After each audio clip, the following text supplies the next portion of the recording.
أعوذ بالله من الشيطان الرجيم. بسم الله الرحمن الرحيم. اللهم صل على محمد وآل محمد.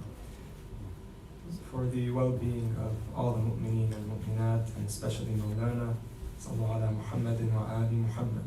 Allahumma salli ala Muhammad wa ali Muhammad.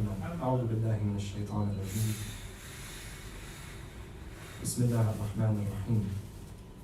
إذا السماء انفطرت وإذا الكواكب انتثرت وإذا البحار فجرت وإذا القبور بعثرت علمت نفس ما قدمت وأخرت.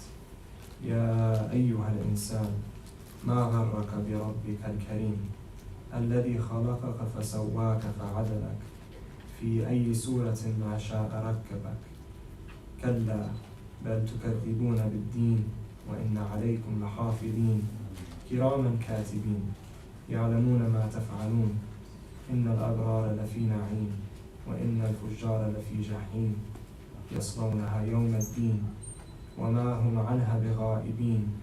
وما أدراك ما يوم الدين ثم ما أدراك ما يوم الدين يوم لا تملك نفس لنفس شيئا والأمر يومئذ لله. آمنا بالله. صدق الله العلي العظيم. صلى الله على محمد وآل محمد. اللهم صل على محمد وآل محمد. دعاء التوسل. أعوذ بالله من الشيطان الرجيم. بسم الله الرحمن الرحيم. اللهم صل على محمد وآل محمد. اللهم إني أسألك وأتوجه إليك بنبيك نبي الرحمة محمد صلى الله عليه وآله. يا أبا القاسم يا رسول الله، يا إمام الرحمة، يا سيدنا ومولانا، إنا توجهنا واستشفعنا وتوسلنا بك إلى الله وقدمناك بين يدي حاجاتنا يا وجيها عند الله. اشفع لنا عند الله. يا أبا الحسن يا أمير المؤمنين، يا علي بن أبي طالب، يا حجة الله على خلقه، يا سيدنا ومولانا، إنا توجهنا واستشفعنا وتوسلنا بك إلى الله وقدمناك بين يدي حاجاتنا يا وجيها عند الله. اشفع لنا عند الله. يا فاطمة الزهراء، يا بنت محمد، يا قرة عين الرسول، يا سيدتنا ومولاتنا، إنا توجهنا واستشفعنا وتوسلنا بك إلى الله وقدمناك بين يدي حاجاتنا يا وجيهة عند الله. اشفعي لنا عند الله. يا أبا محمد يا حسن بن علي، أيها المجتبى يا ابن رسول الله، يا حجة الله على خلقه، يا سيدنا ومولانا، إنا توجهنا واستشفعنا وتوسلنا بك إلى الله وقدمناك بين يدي حاجاتنا يا وجيها عند الله. اشفع لنا عند الله. يا أبا عبد الله، يا حسين بن علي، أيها الشهيد يا ابن رسول الله، يا حجة الله على خلقه، يا سيدنا ومولانا، إنا توجهنا واستشفعنا وتوسلنا بك إلى الله وقدمناك بين يدي حاجاتنا يا وجيها عند الله. اشفع لنا عند الله. يا أبا الحسن يا علي بن الحسين، يا زين العابدين يا ابن رسول الله، يا حجة الله على خلقه، يا سيدنا ومولانا، إنا توجهنا واستشفعنا وتوسلنا بك إلى الله وقدمناك بين يدي حاجاتنا يا وجيها عند الله. اشفع لنا عند الله. يا أبا جعفر يا محمد بن علي أيها الباقر يا ابن رسول الله يا حجة الله على خلقه يا سيدنا ومولانا إنا توجهنا واستشفعنا وتوسلنا بك إلى الله وقدمناك بين يدي حاجاتنا يا وجيها عند الله اشفع لنا عند الله يا أبا عبد الله يا جعفر بن محمد أيها الصادق يا ابن رسول الله يا حجة الله على خلقه يا سيدنا ومولانا إنا توجهنا واستشفعنا وتوسلنا بك إلى الله وقدمناك بين يدي حاجاتنا يا وجيها عند الله اشفع لنا عند الله يا أبا الحسن يا موسى بن جعفر أيها القادم يا ابن رسول الله يا حجة الله على خلقه يا سيدنا ومولانا إنا توجهنا واستشفعنا وتوسلنا بك إلى الله وقدمناك بين يدي حاجاتنا يا وجيها عند الله اشفع لنا عند الله يا أبا الحسن يا علي بن موسى أيها الرضا يا ابن رسول الله يا حجة الله على خلقه يا سيدنا ومولانا إنا توجهنا واستشفعنا وتوسلنا بك إلى الله وقدمناك بين يدي حاجاتنا يا وجيها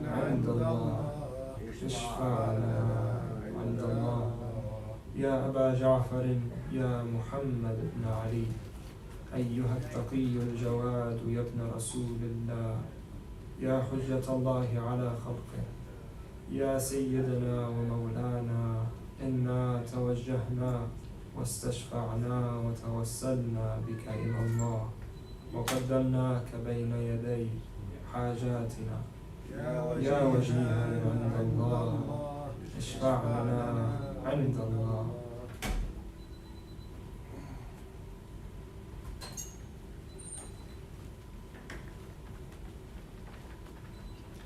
يا أبا الحسن يا علي بن محمد أيها الهادي النقي يا ابن رسول الله يا حجة الله على خلقه يا سيدنا ومولانا إنا توجهنا واستشفعنا وتوسلنا بك إلى الله وقدمناك بين يدي حاجاتنا يا وجيها عند الله اشفع لنا عند الله يا أبا محمد يا حسن بن علي أيها الزكي العسكري يا ابن رسول الله يا حجة الله على خلقه يا سيدنا ومولانا إنا توجهنا واستشفعنا وتوسلنا بك إلى الله وقدمناك بين يدي حاجاتنا يا وجيها عند الله اشفع لنا عند الله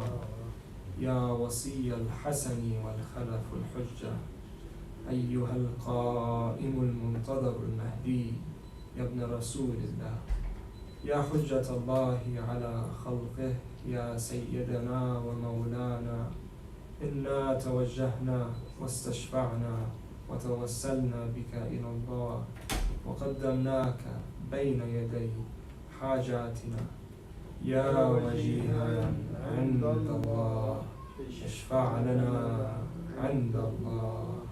التماس الدعاء.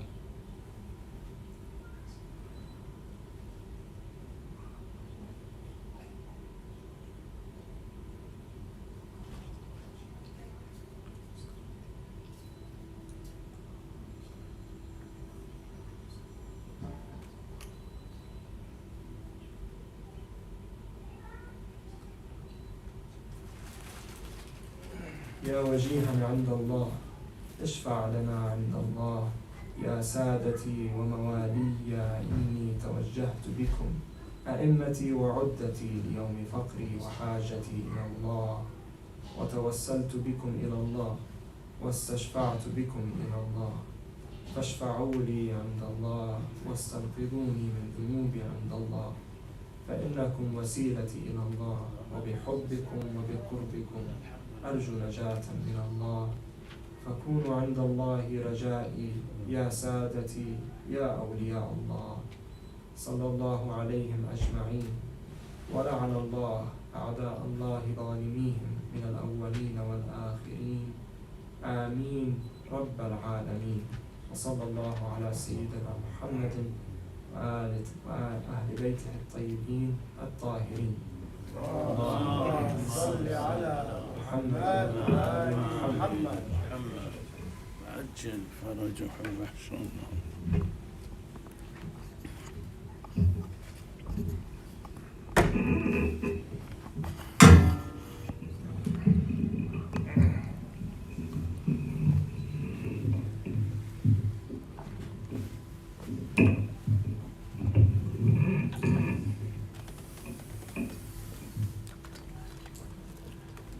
Recite a Fatiha for marhum Asghar Ali, Ibn Shir Ali, and all the Mu'mineen and Mu'minat.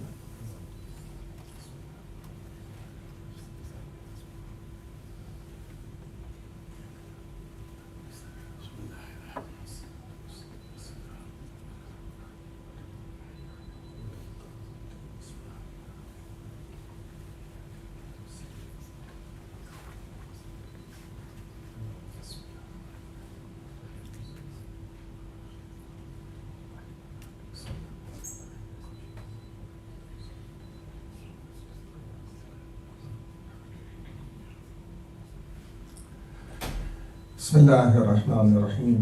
الحمد لله رب العالمين، والصلاة والسلام على أشرف الأنبياء والمرسلين، شفيع المذنبين ورحمة العالمين، سيدنا ونبينا وشفيعنا ومولانا أبي القاسم محمد. اللهم صل على محمد وآله الطيبين الطاهرين المعصومين. أما بعد، فقد قال الله الحكيم في كتابه المبين وهو أصدق الصادقين. بسم الله الرحمن الرحيم. يا أيها الذين آمنوا اتقوا الله وكونوا مع الصادقين. This ayat of Surah Banat or Surah Tawbah is very clear that the address is to the mu'mineen. Ya ayyuhalladhina amanu, O believers, ittaqullah. Fear the disobedience of Allah. Be conscious about Allah, about the pleasure of Allah, about the liking of Allah, and about the ruling of Allah. Then kunu ma'as sadiqin. Then be with the truthful ones. Why? Because you cannot be with the truthful unless and until you have taqwa. People can say lies to anyone, but sometimes we say lies to ourselves. And this is one of the most evil kind of lie, when you lie to yourself. And that is, we love the Ahlul Bayt alayhimu salatu wassalam. Is it the truth? And if it is the truth, what do we do when we love the Ahlul Bayt? Do we follow the Ahlul Bayt or we do not follow them? So those people who claim that they are the lovers of Ahlul Bayt alayhimu salatu wassalam, and yet they do not follow the Ahlul Bayt, and they commit all types of atrocities and sins and crimes, they have to look into themselves whether they are saying the truth or they are not saying the truth. We are just like the person who was a Sufi. He used to go to the baker's shop and he used to buy one loaf of bread and steal 9 And then he used to come and distribute the 9 loaves of bread and take one home.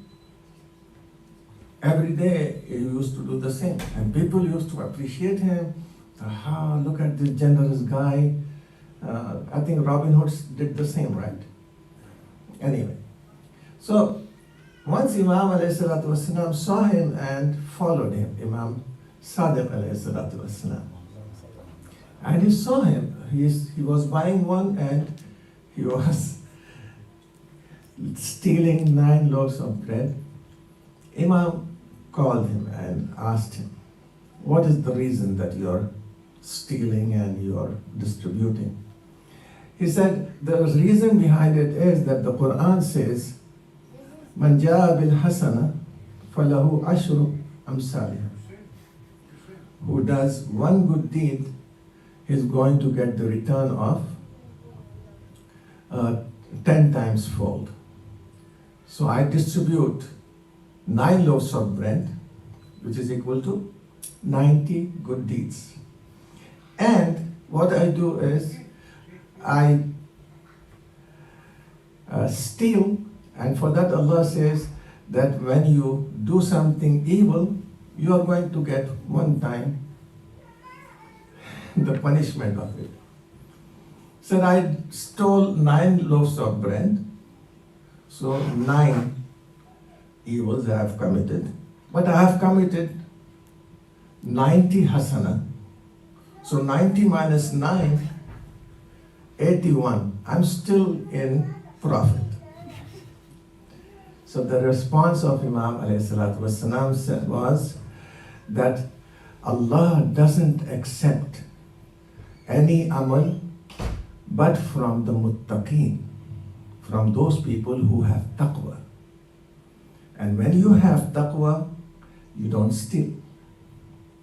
So immediately Imam pointed out, Inna Allah yataqabbalu minal muttaqeen. Allah accepts only from those who have taqwa and the consciousness of Allah. So here also, the love of the Ahlul Bayt ﷺ will be accepted with the taqwa of Allah. There are so many non-Muslims who love the Ahlul Bayt. George Zordak, the Lebanese guy, he loved Imam Hussein or Imam Ali alayhi salatu wasalam. He wrote a book,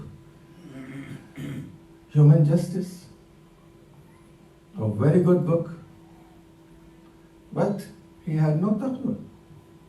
If he would have really loved Imam Ali alayhi salam, he would have also followed Imam Ali alayhi salatu wasalam in his.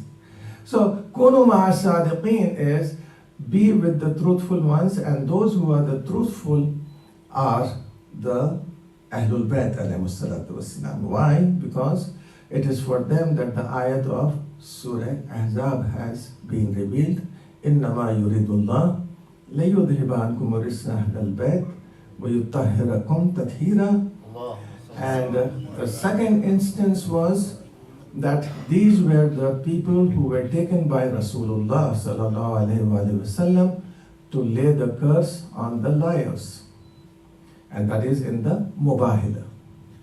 So we come to a conclusion that the most truthful of all the people on earth is Rasulullah sallallahu alaihi wasallam, who never spoke a single word but by the revelation of Allah.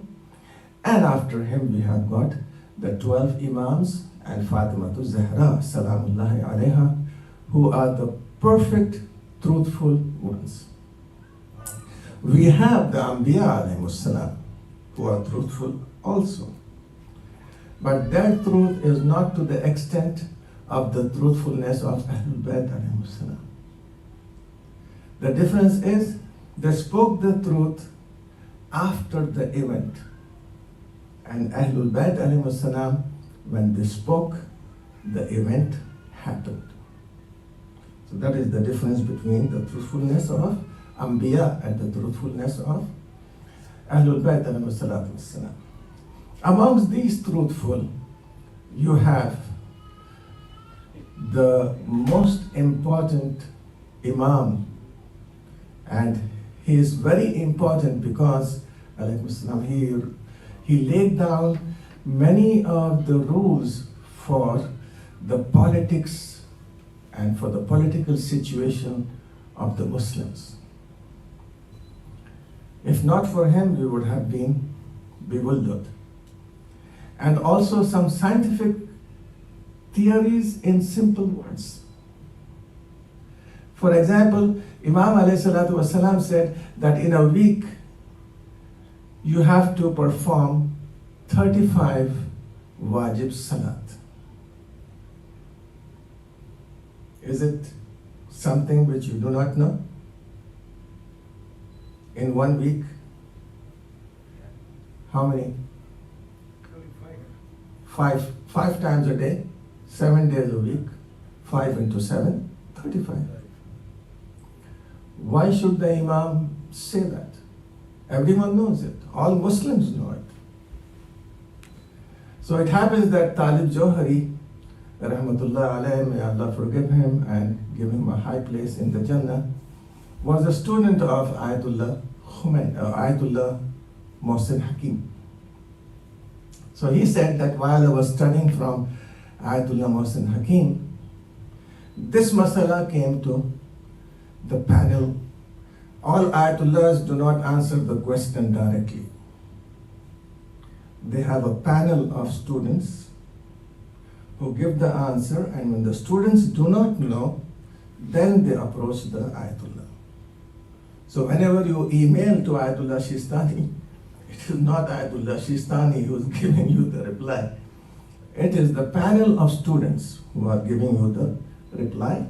And these students, if they don't understand, they are approaching.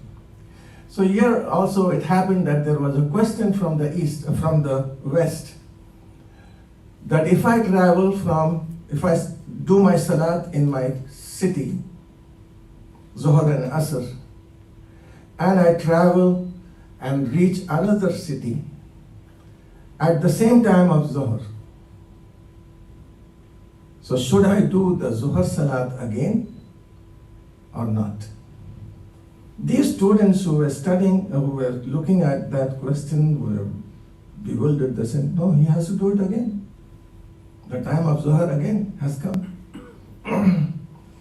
But they still waited for Ayatollah Hakim. When Ayatollah Hakim came, he said, no, he doesn't have to do the salat again. If he has performed the salat of Zuhr Asr, he doesn't need to perform again. So the students asked him the reason. And he replied and said, Imam Musa Kazim alayhi salam has said that in 1 week there are 35 salat. So at that time it was a simple question and simple answer. But today scientifically, it is very important, because a person cannot do 2 salat and make 36 salat in 1 week. So according to this, it is very important that even the minor questions, even the small questions of Aimma alayhi salatu wasalam play a very important role in the fiqh and in the theology. The other important role is being in the United States. What can we do? Can we enter into the politics of United States? Or me being a Muslim in India, where the majority is all Hindus, should I enter into politics and be a part of that government which is killing the Muslims, for example, which is hurting and damaging the properties of Muslims? Can I be one of them? Again, this question comes during the time of Imam Musa Kazim alayhi salatu wasalam. One of the Sahabi and companions of Imam Musa Kazim alayhi salatu wasalam was Ali ibn Yaqtin. Imam loved this companion to such an extent that Imam during his lifetime has said that Ali ibn Yaqtin is from Ahlul Jannah. He is from the Ahlul Jannah. Ali ibn Yaqtin was the minister of Harun Rashid Is there any other tyrant ruler like Harun Rashid, enemy of Ahlul Bayt alayhi salam? So he came to Imam Musa Kazim alayhi salam and said, I am the minister of Harun Rashid. Do you give me the permission to resign? I do not want to serve. Imam responded and said, no, you will not resign from the cabinet of Harun. And you promise me one thing, and I will promise you three. Said, what is that one thing I should promise? Said, you promise me that whenever our lover and our wali and our friend comes to you for help, you are going to help him and you are not going to disgrace him. Said, yes, Mawla, I'm going to do that. Imam replied and said, my three promises to you is that you are not going to be killed by any metal, by iron. Harr al-hadid. You are not going to feel the heat of the iron. That is, you will not be killed. One promise. Second promise, you are not going to have faqr. You will not starve. The third thing is that you will not be imprisoned. So Imam gave him three promises. But Imam told him to be a part of the politics and help the mu'mineen. And if you cannot help the mu'mineen and you want to be a part of the government which is hurting the Muslims, then Imam tells him not to do it. For example, Ibrahim Jamal came to Imam alayhi salatu wasalam, and Imam asked him, you have camels and you rent your camels, just like rent a car. He used to rent the camels. And this time he had rented the camels to Harun Rashid. Harun Rashid was going for Hajj. Imam asked Ibrahim Jamal, do you have in your heart that this guy who has gone for Hajj should come back safe and protected so that you will get back your camels and your rent? He said, yes. I pray to Allah that my camels come back and he comes back safe. Now, this much of help to a tyrant ruler is not liked by Allah at all. So immediately Ibrahim Jamal sold his camels and he stopped doing the business with Harun Rashid. So this is a person who was not helping the mu'mineen, and Ali ibn Yaqtin was a person who was helping the mu'mineen. And Imam alayhi salatu wasalam had saved him many a times. But yet Ali ibn Yaqtin forgot his promise. And when Ibrahim Jamal came to the door of Harun Rashid, he did not treat him respectfully. Ali ibn Yaqtin disgraced him and did not help him. And the next year when he went for Hajj and to Medina, and he wanted to enter into the house of Imam Musa Kazim alayhi salatu wasalam, Imam did not give him the permission to enter his house. So one day he was patient, and the next day he said, Mawla, I do not know the reason behind it. He said, one of our friends had come to you for help and you turned him down and you disgraced him. Ibrahim Jamal said, yes, Mawla, I'm sorry for that. Now don't be sorry to me. You have to go to him and apologize to him. Said, I do not have the means of going to Kufa now. So Imam told him to go into Jannatul Baqi without anyone seeing him, and there would be a stallion over there. He has to sit on it and he will reach Kufa in fractions of minutes. And he did that. And he reached Kufa at the time of the night and knocked at the door of Ibrahim Jamal. Ibrahim Jamal asked, who is it? Said, this is Ali ibn Yaqtin. He started to laugh. He said, Ali ibn Yaqtin on my door.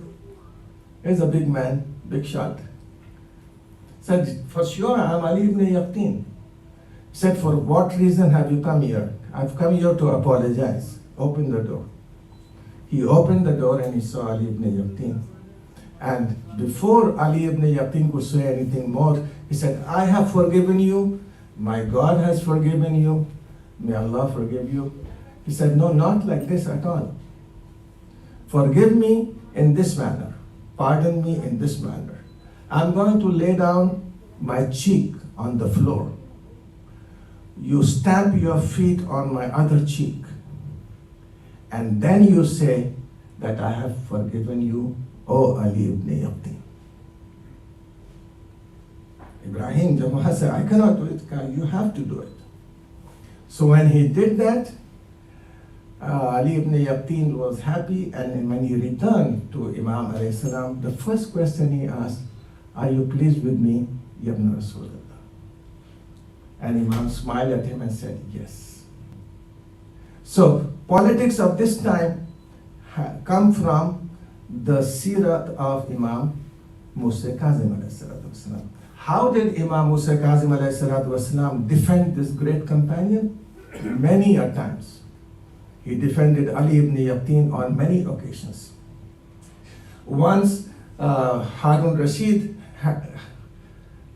you saw the soccer, right? You saw soccer? The World Cup soccer? What did they give that guy who was the best player? In Saudi Arabia? They gave him? They gave him? The best player, I do not remember the name of that guy. Yeah. Yeah. So usually it is the Arab custom that when someone has to be honored to the maximum, they give him the garment. So Harun Rashid, to honor Ali ibn Yaqtin, gave him a garment which was black but was sewn with golden threads. And Ali ibn Yaqtin took it. He gave him the money also, but Ali ibn Yaqtin took it, wrapped it, put some perfume on it, and put some money, and he sent it as a gift to Imam Musa Kazim alayhi salam. The servant who was working in the house of Ali ibn Yaqtin did something wrong, and Ali ibn Yaqtin kicked him out. So this guy wanted to take revenge on Ali ibn Yaqtin. He went to Harun Rashid and he said, Ali ibn Yaqtin is a Shia, a Rafidi, and he has sent your garment to Musa Kazim alayhi salam. Imam alayhi salam, when he received this gift from Ali ibn Yaqtin, he kept the khums with him and he sent back the garment to Ali ibn Yaqtin. And he wrote, keep this garment very safe. It is going to come in use. So Ali ibn Yaqtin stamped the garment, tied it, stamped it, and kept it safe. When Harun Rashid heard this, that Ali ibn Yaqtin has sent the garment to Imam alayhi salatu wasalam, he called called Ali ibn Yaqtin in the night. Said, I've heard that you are a Shia, you're a Rafidi. Said, the reason? Said, the reason is that you have sent the garment which we have given you as an honor, you have sent it to Musa Kazim alayhi salam. Ali ibn Yaqtin responded and said, no, the garment is with me. It is in my house and it is in my room. I've kept it very safe. I've not worn it because it's from you. So, he told his servant over there to go to his house, to such and such a room, and take out the garment from such and such a box and bring it. When the garment was brought before Harun Rashid, he saw that it was very well kept perfumed, and it was stamped with the stamp of Ali ibn Yaqtin. Ali ibn Yaqtin opened it and he showed it to him. Harun said, Wallah, from now on, if anyone speaks against you, I'm not going to believe it. And do you know what he ordered? He ordered that the servant who has gossiped about Ali ibn Yaqtin should be given 1,000 slashes. These people are not Muslims, really, to tell you. There is no punishment in Islam for 1,000 slashes. No. The maximum is 100. So ordered. By 500 he was dead. That doesn't affect Ali ibn Yaqtin at all. So this is one of the occasions. And the third, says about it.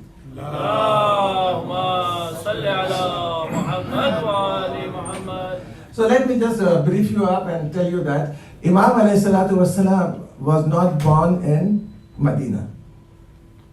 He was born in a place between Medina and Mecca by the name of Abuwa. And the mother of Imam Musa Kazim alayhi salatu wasalam is Hamida. She is also known as Hamida Barbariya, Hamida Andalusia, and Hamida Musaffat. These are the three names. Who are these Berbers? Berbers are the people who had come from Spain and Andalusia and other places and settled in the east, in the west of Morocco. They are very well cultured, and modern world has not affected them much. There is one Barbari over here also in Florida, wife of Batul's sister, Batul's brother, Dharamsi. His wife is from Morocco, from Berber. So Hamida Barbariya was so much learned that when she was doing the tawaf of Hajj and they kissed the Hajar with the left hand, a person came forward and said, don't you know that you cannot kiss the Hajar with the left hand? Imam said, I don't need anyone to teach me because I'm from the house of the Imam Jafar Sadiq alayhi salatu wasalam. Hamida Barbariya was the mother, and the other important thing is when the Imam was born, on his right shoulder it was written Tammat kalimatu rabbika sidqan wa adla. This was written on his right shoulder. He spoke to his father when he was in the cradle, and Yaqub says that once when I went, I saw the Imam speaking to the child in the cradle, and the child was responding to him. He said, Yabna Rasulullah, you're speaking to a child. He said, yes, but he is not a child like your children. You go to your Imam and say salam. So he went towards the cradle, said salamun alaikum, and in the most eloquent Arabic, Imam responded and said, wa alaikum salam. Go home and change the name of your daughter. From this word of the Imam, go home and change the name of your daughter, we can conclude very easily that the names of the children, all names of the children are not good. Sometimes there are names which have to be changed. And don't feel shy at all to change that name. So he says that I had named my daughter Humaira. So Imam had said that change the name of your child because that name which you have given your daughter is much disliked by Allah. Mabghood in Allah. So here Imam alayhi salatu wasalam, and he said that I had named her Humaira. Humaira is the name given to the lady who fought Imam Ali alayhi salatu wasalam in the battle of Jamal. So Imam had him change the name. last instance. Sometimes we think that giving a lot of money for the sake of the Imam is going to benefit us. No, Imam doesn't need our money. What Imam needs is the sincerity with which you are presenting that gift to Imam alayhi salatu wasalam. From Khurasan, a person had collected all the khums from different people and said, whoever wants to give me the money to send to Imam Sadiq alayhi salatu wasalam, please come and give it to me. Some gave him 1,000, some gave him 2,000, some gave him 50,000. He collected all. A lady by the name of Bibi Shatita came to him and she gave him 1 dirham. He looked at her and said, "You're giving 1 dirham?" He said, "Yes. And also this cloth which I have sewn with my own hands. Give it to the Imam." He said, "I feel shy to take this gift of yours to Imam alayhi salatu wasalam." She responded and recited an ayat of the Quran, "Inna Allah la yastahi anil haq." Allah doesn't shy away from haq, even if it is very small. He took it and he just threw it in the bag. He did not care. When he reached Medina, he saw heard that the Imam Sadiq alayhi salatu wasalam has been martyred and has died. So he tried to investigate that who is the next Imam at the time of Taqiyya.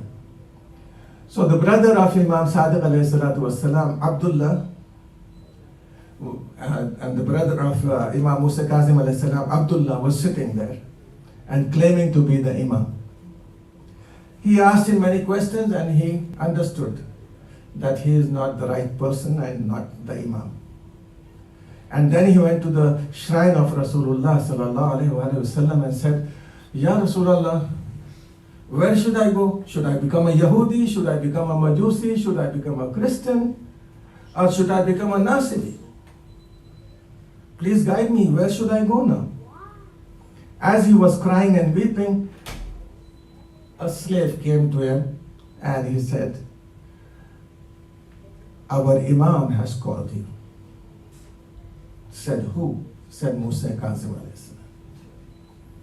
He came to the Imam alayhi salatu wasalam, said salam. Imam told him to sit down. And the first question Imam asked him, "Give me the gift of Bibi Shatita." He was so careless about it that he did not even remember where he put it. He started to search. Imam said, "In that bag, it is in the lowest part." So he took out that small dirham and he gave it to the Imam. And Imam said, "And the cloth?" He took out the cloth and he gave the Imam. Imam looked at it and he repeated the same words, "Inna Allah la yastahi anil haq." Allah doesn't shy away from haq. And Imam alayhi salatu wasalam took this from him and he brought out a cloth. And he said, "Tell Shatita that this cloth of hers I have taken to be a part of my kafan."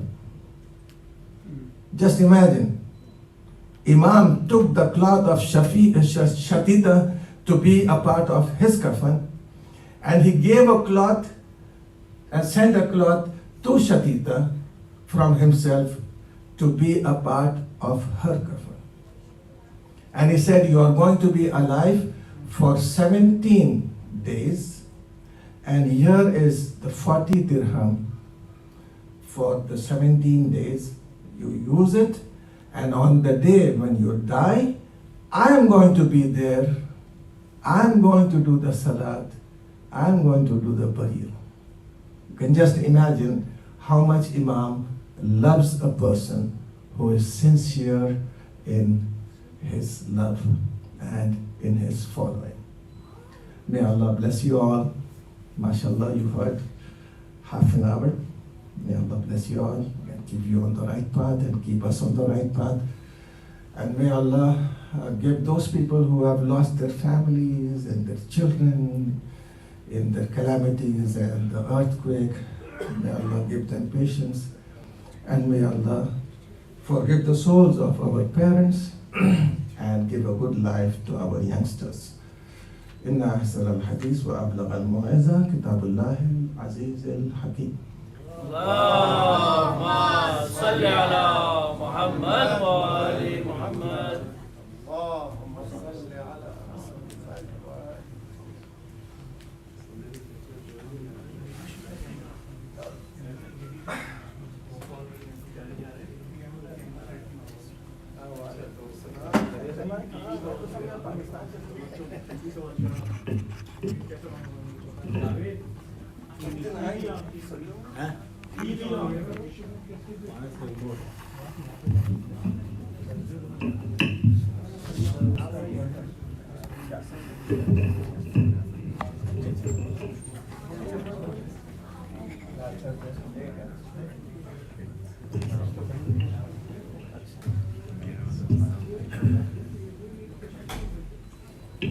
آواز بلند صلوات. اللهم صل على محمد وآل محمد.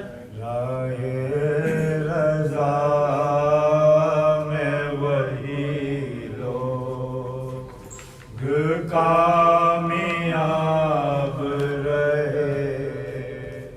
راہ رضا میں وہی لوگ کامیاب رہے جو بارگاہ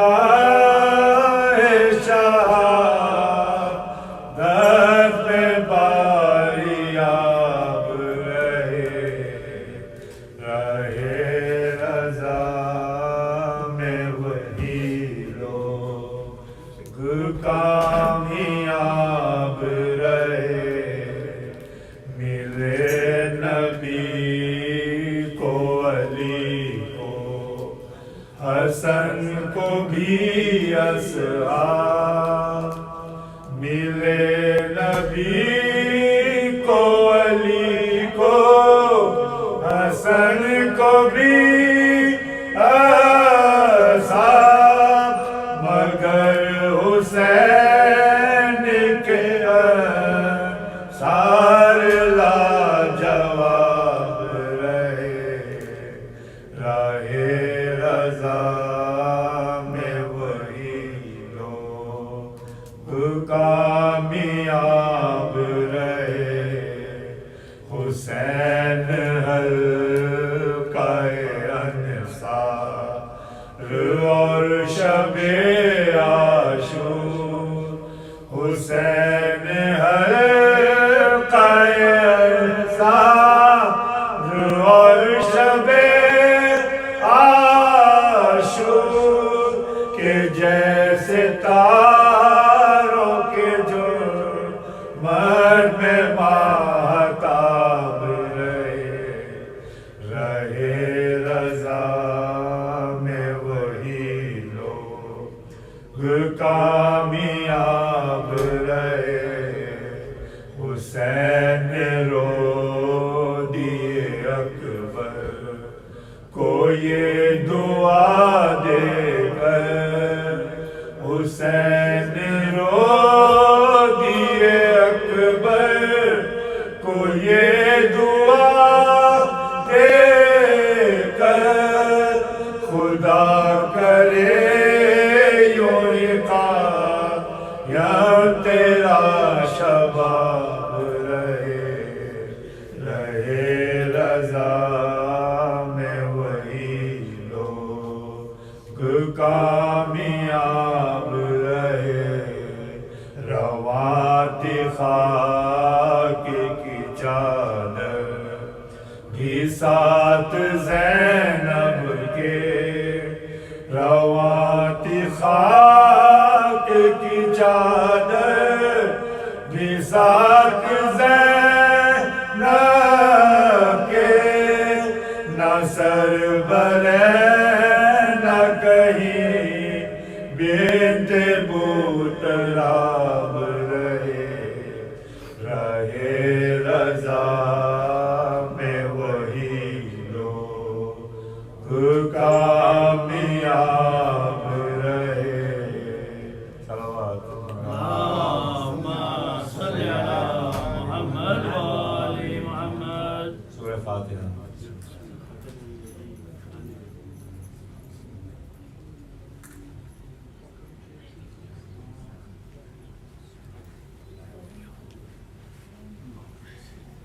آواز بلند صلوات. اللہم صلی علی محمد وآل محمد. جب یاوروں سے دل برے زہرا بچھڑ گیا. جب یاوروں سے دل برے زہرا بچھڑ گیا. غربت میں کارخانہ شاہی بگڑ گیا. پردیس میں حسین پہ ایک وقت پڑ گیا. اصغر طلبی کی رے ستم کھا کے مر گیا. یاور رہا نہ کوئی شہ مشرقین کا. دشمن زمانہ ہو گیا. بے کس حسین کا. دشمن زمانہ ہو گیا.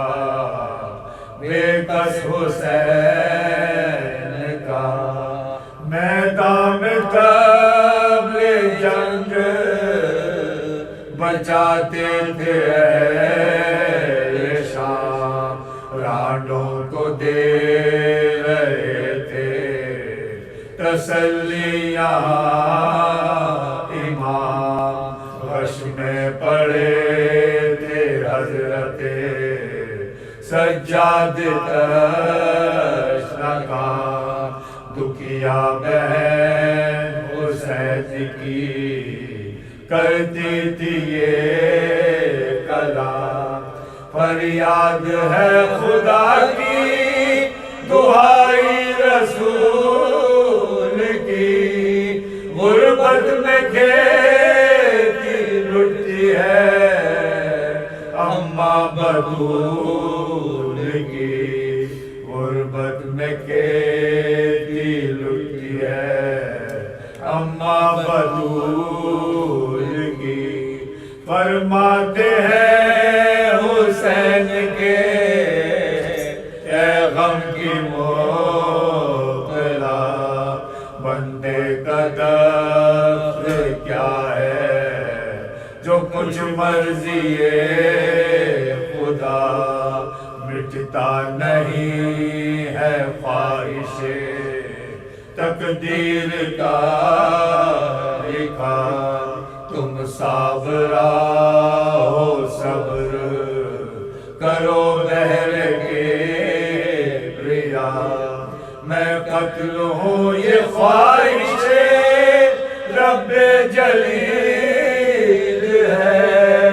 راضی رضا حق میں یہ عبد ذلیل ہے. راضی رضا حق پہ یہ عبد ذلیل ہے. جب یاوروں سے دل برے زہرا بچھڑ گیا. صلوات. اللہم صلی علی محمد وآل محمد.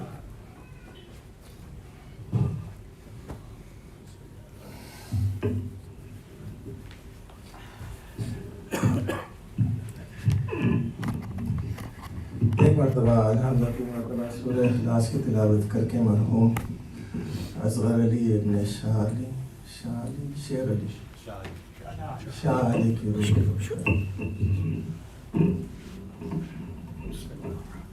بسم اللہ.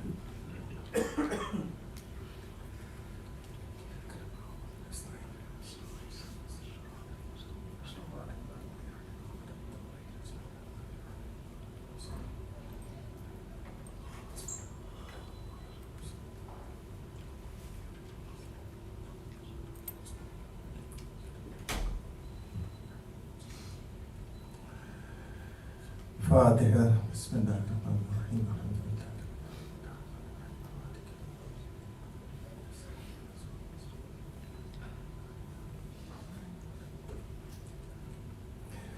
بسم اللہ الرحمن الرحیم الحمد للہ رب العالمین والصلاة والسلام علی اشرف الانبیاء والمرسلین ابی القاسم محمد اللهم صل على محمد وآل محمد وآلہ الطیبین الطاہرین المعصومین الخیرین الفاضلین ولعنۃ اللہ علی اعدائہم اجمعین من الآن الی قیام یوم الدین اما بعد فقد قال اللہ الحکیم وهو اصدق الصادقین بسم اللہ الرحمن الرحیم الذین ينفقون في السراء والضراء والكاظمين الغيظ والعافين عن الناس واللہ يحب المحسنین صلوات اللهم صل على محمد وآل محمد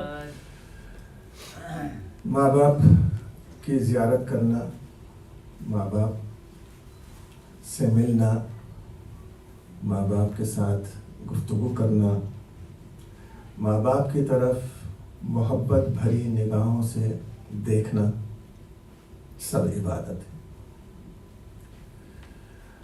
حج کا ثواب ملتا ہے جب آپ اپنے ماں باپ سے ملنے کے لیے آئیں یا جائیں۔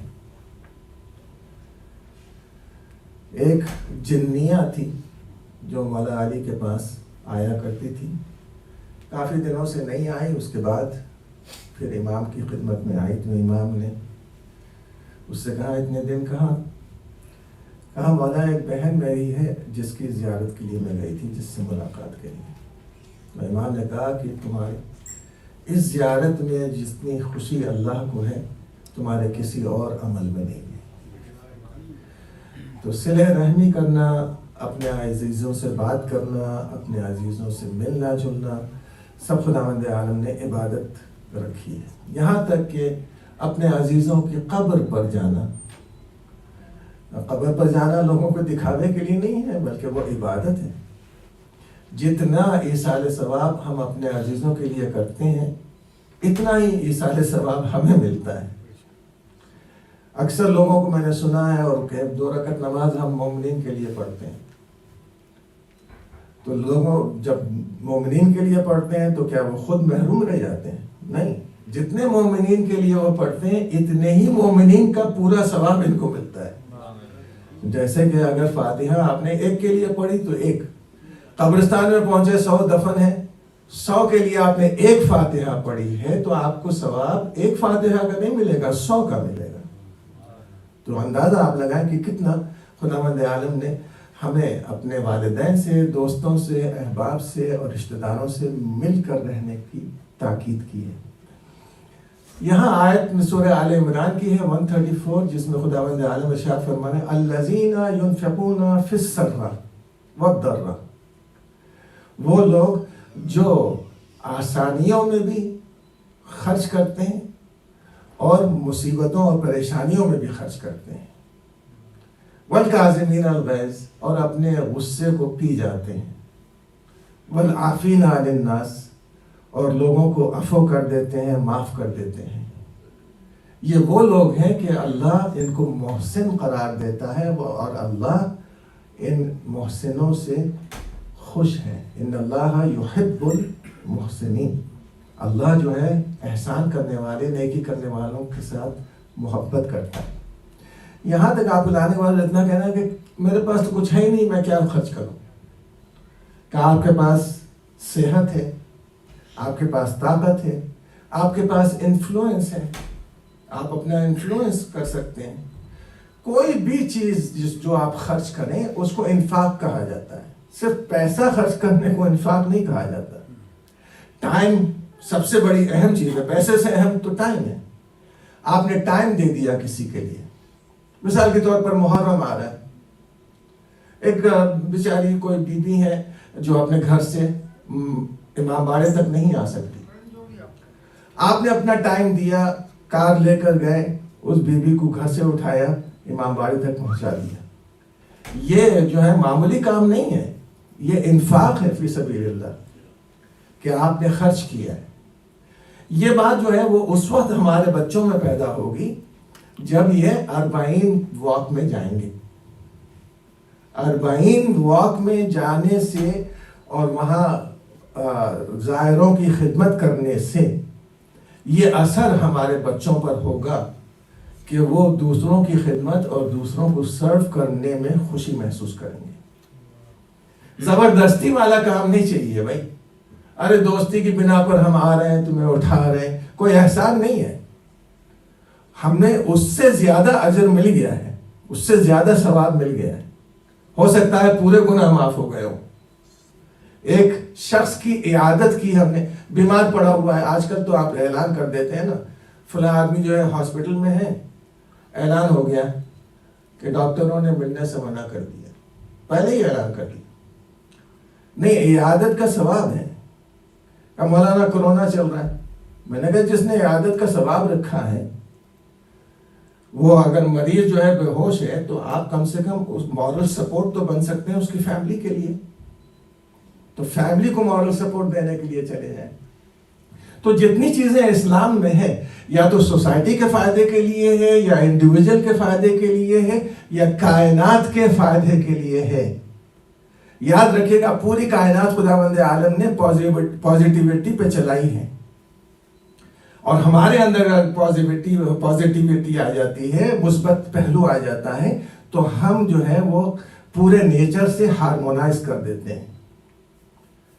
نیچرل ڈیزاسٹر اور مین میڈ ڈیزاسٹر، یہ دو چیزیں ہیں جو قرآن نے بھی ڈسکس کیا ہے کہ بہت سی بلائیں ایسی ہیں جو انسان اپنے ہاتھوں سے کماتا ہے اپنے ہاتھوں ہی سے اس نے کمایا ہے اور وہ مصیبت اپنے اوپر لے کر آیا ہے۔ تو بہت سے مین میڈ بھی ہیں اور بہت سے نیچرل ڈیزاسٹر بھی ہیں۔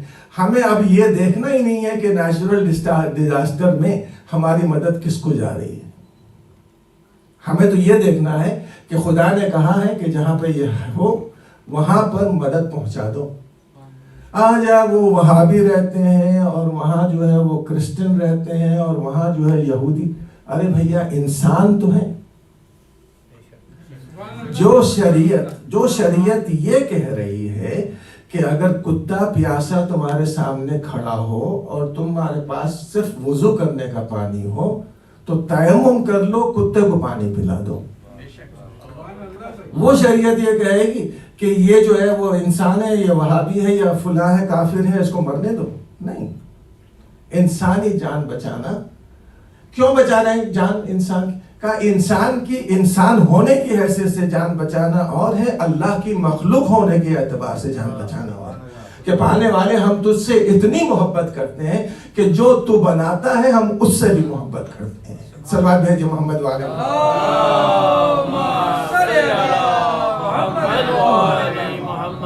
معاف کرنا جو ہے بہت بڑا کام ہے۔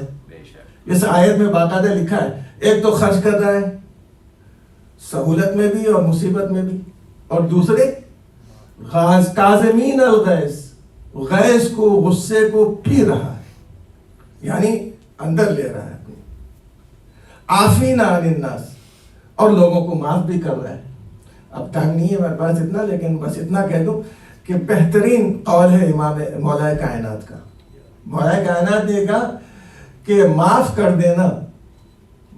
دینا وہ خوشبو ہے جو پھول اس ہاتھ میں چھوڑ دیتا ہے جس نے اس کو مسلا ہے۔ جب آپ پھول کو مسلتے ہیں تو خوشبو رہ جاتی ہے، تو مولا کہتے ہیں کہ معاف کر دینا وہ خوشبو ہے جو پھول مسل جانے کے بعد ہاتھ پر چھوڑ دیتا ہے۔ انسان کے لیے وہ خوشبو ہے جو طاقت رکھنے کے باوجود بدلہ نہیں لیتی ہے۔ تو بہت سی ہیں، اور ان میں سے ایک امام موسیٰ کاظم علیہ السلام، نام ہی کاظم،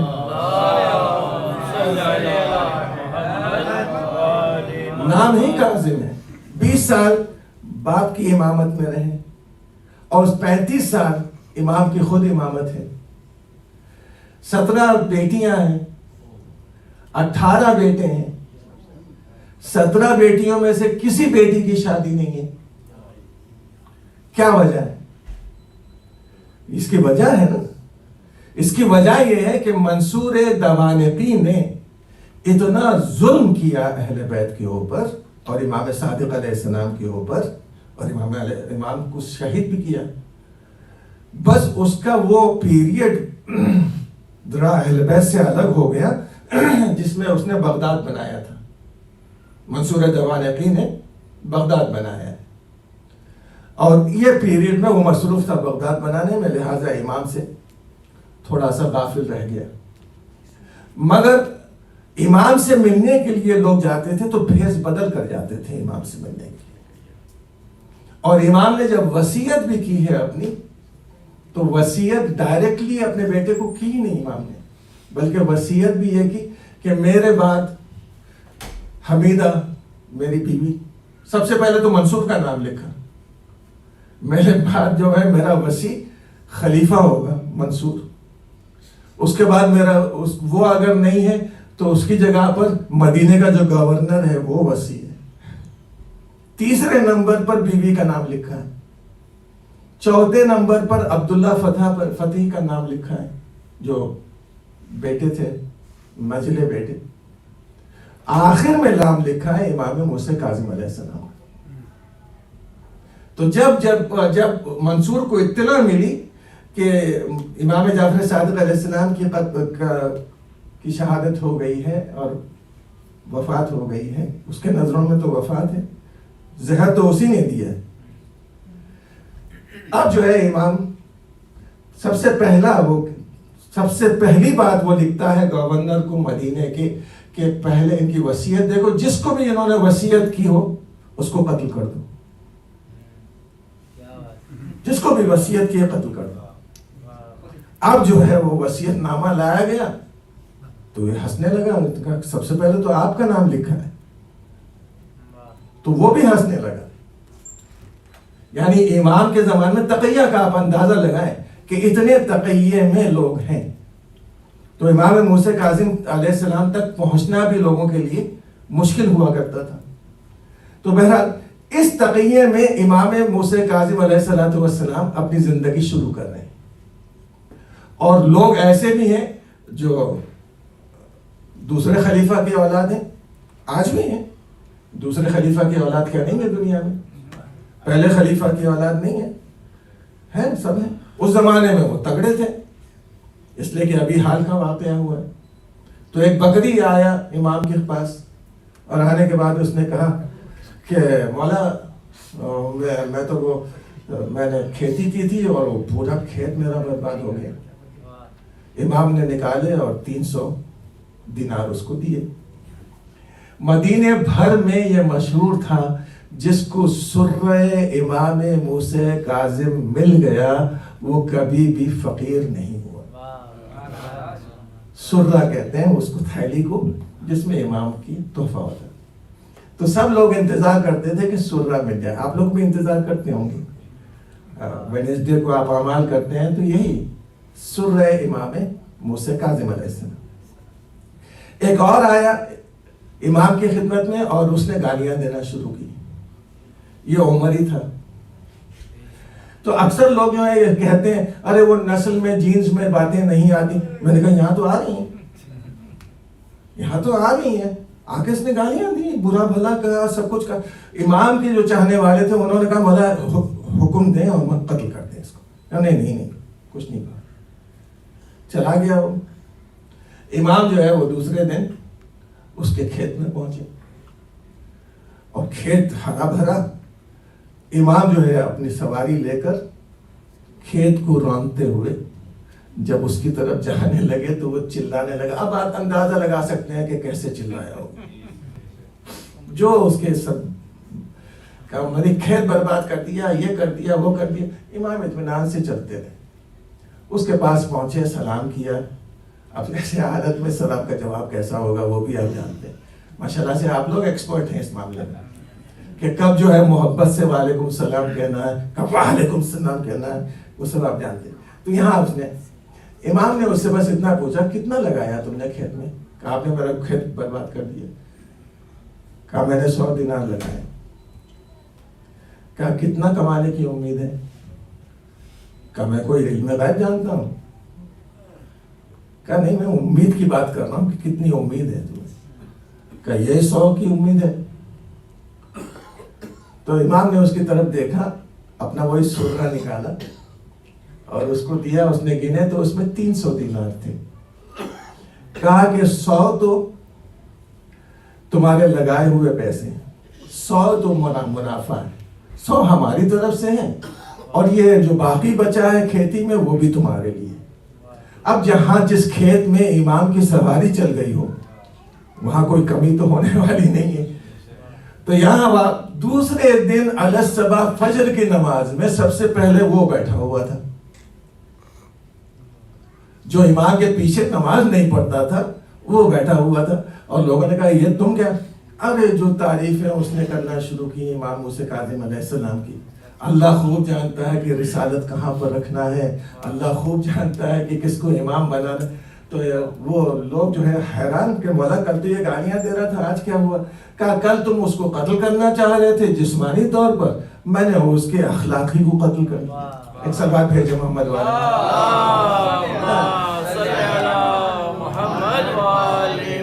تو اصل مارنا جو ہے وہ انسان کو مارنا نہیں ہے، انسان کی عادت مار دے. اور وہ امام نے ہمیں اچھی طرح سے بتایا.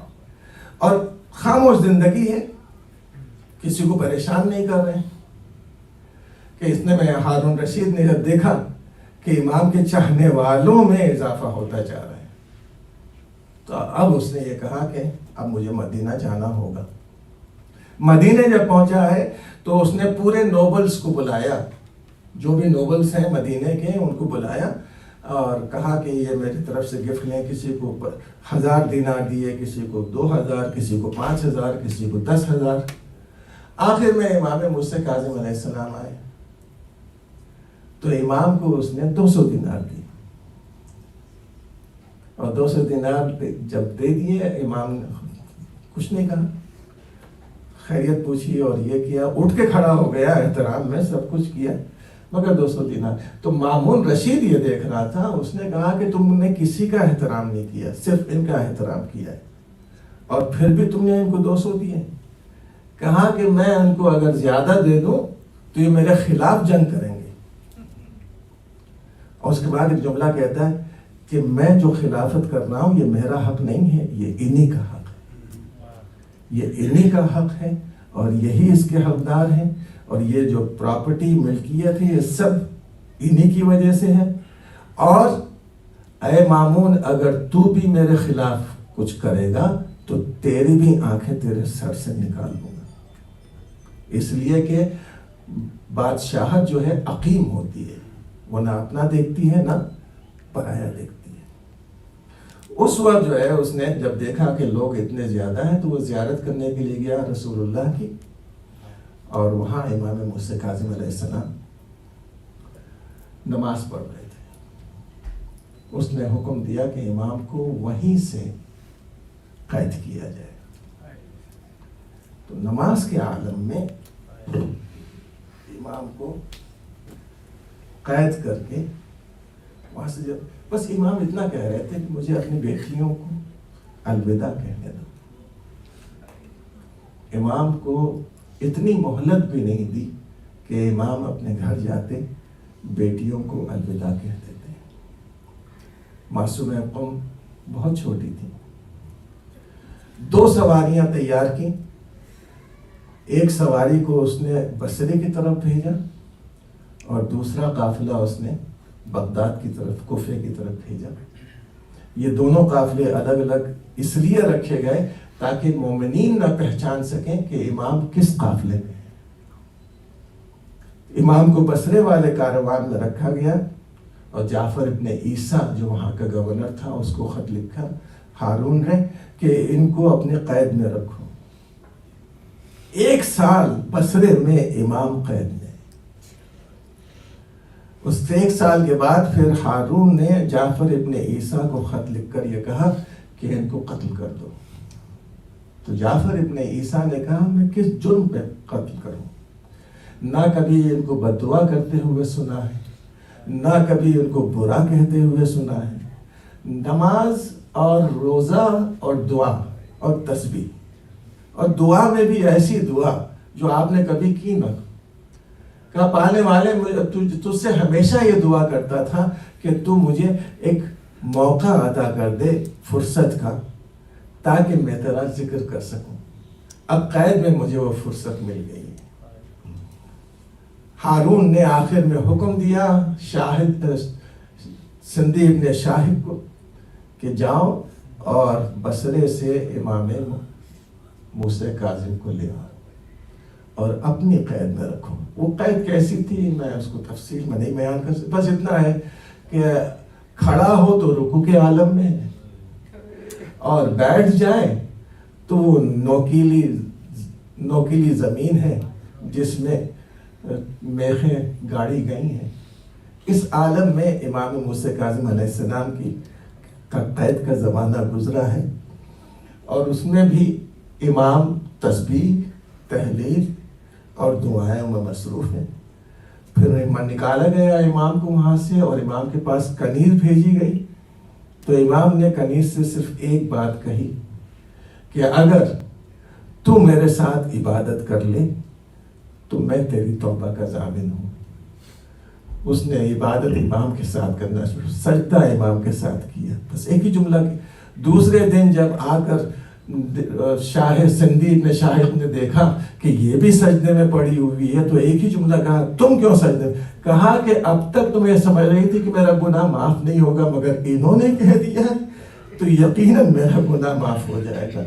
اس کے بعد جو ہے امام کو زہر دینا شروع کیا. تھوڑا تھوڑا زہر تو دیا ہی جا رہا تھا، لیکن اب کی مرتبہ سندی ابن شاہد نے اتنا سخت زہر دیا کہ امام 3 دن تک اپنے قید خانے میں تڑپتے رہے. جب تیسرے دن امام کی روح پرواز کر گئی تو امام کو اس پردیس کے عالم میں جہاں پر نہ بیویاں ہیں، نہ بیٹیاں ہیں، نہ بیٹے ہیں.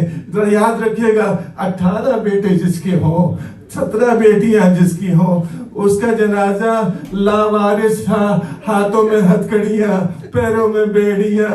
ہارون نے حکم دیا کہ گردش کرواؤ بغداد میں اور یہ کہو کہ یہ رافضیوں کا امام ہے جو مارا گیا، اور اسے لے جا کر پل بغداد پر رکھ دو.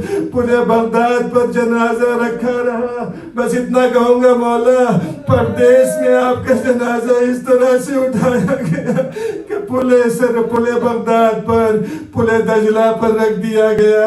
ایک شخص کو ایک مرتبہ جب یہ خبر ملی ہے تو اس نے آ کر امام کے جنازے کو لیا، بہترین کفن پہنا کر قریش کے قبرستان میں دفن کیا جہاں آج امام کی قبر ہے. بس اتنا کہوں گا مولا، آخر میں تو کفن مل گیا تھا، آخر میں تو کوئی آ گیا جس نے آپ کو دفن کر دیا. لیکن کربلا میں زہرا کا لال جلتی ہوئی ریت پر پڑا ہوا ہے، کوئی اسے دفن